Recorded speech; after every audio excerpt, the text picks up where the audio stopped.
if it was just those three tournaments, I'm just gonna pretend they were all 200 player tournaments and say I'm a little better than average. So let's say I'm like 125 to 1 to win.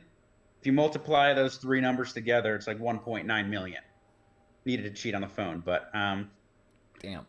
I chopped one of them heads I up. did see that, and he got more money. That was Toby. I just was looking. I think, or no, I'm sorry. Yeah, Um, Toby Lewis, very good player. Great player. It was super. It was a wild run. I would say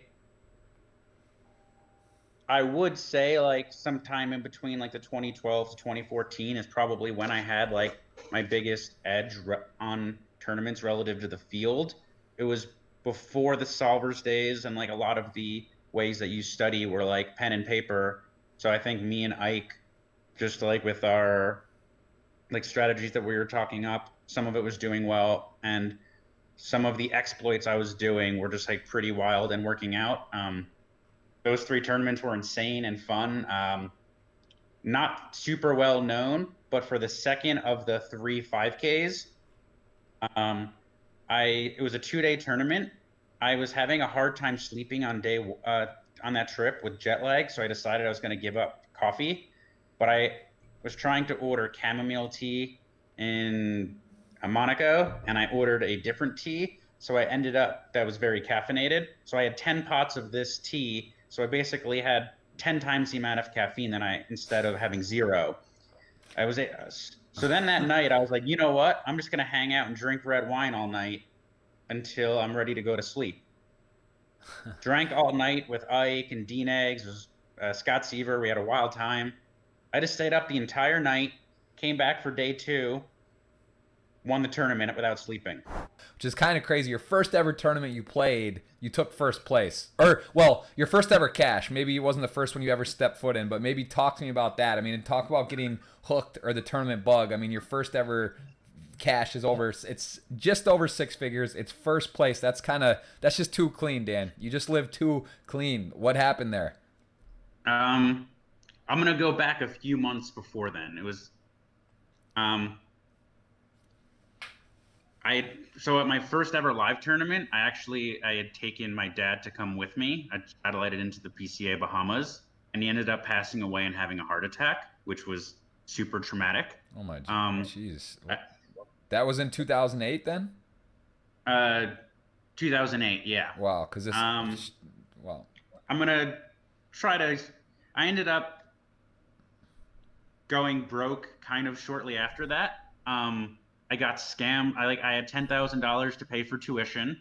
I had set up a uh, swap for online for live, and the dude just scammed me.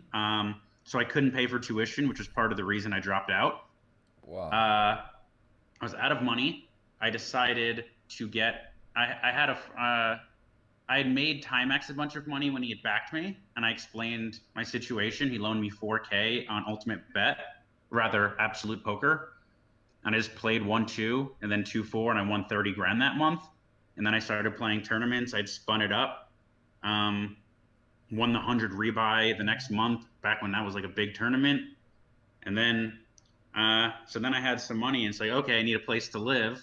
Me, Chewy, Zugwat, and Randall Flowers all got a beach house in the Jersey Shore. I had promised them that I would drive them to Turning Stone because I had a car or something like that. This is And then it comes 2008. up 2008 summer, Okay. so I just finished what would have been my freshman year. Okay. I didn't want to go to the tournament because it was like a 5 hour drive, but I promised them I would drive, so I did it. Go to this tournament, play a $1,500 tournament with 100% of myself, win it for 100K, no deals, no swaps. Um, all of a sudden, I'm playing high stakes poker, and then by fall of that year, I'm traveling to Europe playing the high roller scene and playing everything. And I mostly have been doing that ever since.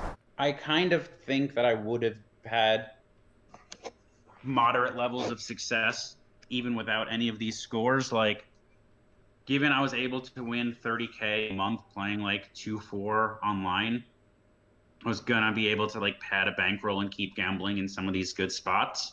Um, though actually, when I was in, I believe, London that year, this is the only time I've ever done this, but I ran into Isaac Haxton. I told him like, hey, I recognize you from the internet. I'm Dan, King Dan. We've spoken like a little bit. We spoke a little poker that week, like a year, a bit late, and then over years ended up becoming friends. And for quite a while, he was the person I talked poker with every day.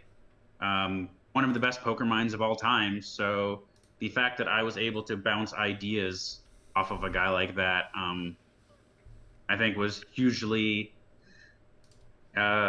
pivotal in me going from like one of the tournament players to one of the best. My friends were aware of it, partially just because I was like a cocky little shit who loved to talk about how big it was gonna make it. And I'm like, but I remember there was a point when I was in my freshman dorm, I was tabling 25, 50 PLO, and I had no business doing it, but I thought I was good. Yeah. And I had like 45K on 4 tables, and I had a friend just like walk into my dorm and he sees it and he sees that it's real money and that it was just like and like I kind of sheepishly was like, yeah, but I'm in for 30K. But still, then it's just like, oh my goodness, this is some like outrageously high stakes. I kind of do have this feeling of once you buy into the tournament, it's out of your control and all you can do is make good decisions and try to play your best. I find it a little, or I haven't been playing main events the last few years, but I used to find it more, the feeling was more real when I would go play like a main event or like a big field tournament, and then all of a sudden you get like from a 600 player field to the final 30. All of a sudden it's like, okay, these are huge numbers. I have all of myself. This is wild, and then you get emotionally invested for doing it for so many days. Right. I blogged about this before, but I remember I played the 300K Super High Roller Bowl. I was chip lead. Things were going great. I was gambling big on myself. I was like really crushing the table, and things were going great. And then I bubble. And I tried to think what would be different. And it was just one of those things where I didn't know what to do. Like I was super gutted. I could barely get off the couch. I didn't know if I need caffeine. I wasn't sure if just go get fucked up. Yeah. I did a yoga class. And I was meditating afterwards, and then I just kind of had the realization of like, let's just pretend I had won. What would be different? So maybe I'd put up 5% of my net worth. If I had won the tournament, maybe I would have got another 40%, and then I pay taxes. So I would have like 25% more money than I did at that moment. And then I had the realization nothing really would be different. Like money wasn't a limiting factor for anything I was trying to do.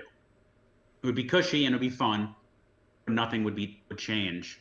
And then I realized that, I was able to take like going from like the best possible result to the worst possible result in the biggest tournament of the year. Nothing would change about my life. That is pretty wonderful that I'm at a point where I am like impervious to the swings. So I've had some issues with depression in my life. And there was a point in my life where I would just keep making higher and higher poker goals. And I kind of just imagined that eventually the success would like bring me joy. And then there was a point, I think, in 2014 when I was in the discussion for best tournament player in the world. And it was just like, everything else is still really the same. So I tried to be aware that pursuing accolades isn't that important to me. I still love playing poker and competing, but I try to enjoy the process more. And the all-time money list or the idea of like winning bracelets doesn't particularly matter to me, because I think when I was really pursuing those things, it would be at the expense of the rest of my quality of life. And the past couple years, I've cut down my volume quite a bit. I want to spend more time taking care of myself, mentally, physically, more time with loved ones. So that means I think I am drawing pretty thin to ever make like a number one all time. But I also think for like my overall quality of life, it is a good decision. I think there's something kind of nice that sometimes you could go as far as you can in a poker hand and not ever really know the true answer, you know? Like at the end of the day, you don't know whether your opponent's going to be over bluffing or under bluffing, and you could try to see what the solver says, but sometimes you just have to make the decision, or you use a live tell or whatever. I think the idea that you just go out and try your best and whatever happens, happens is you're a little bit more removed from the results, when chess to me was very much about going out and winning. I was able to get back into the game a little bit in the last couple of years where it's just like enjoying the process. But for many years, it wasn't about the enjoyment. I did it because I was good at it and I love to compete. Losing would be very painful. And in fact, losing would hurt more than winning would feel good, which was an indicator that maybe it was time to move on to something else. Like for me to make the next jump in chess would have been thousands of hours.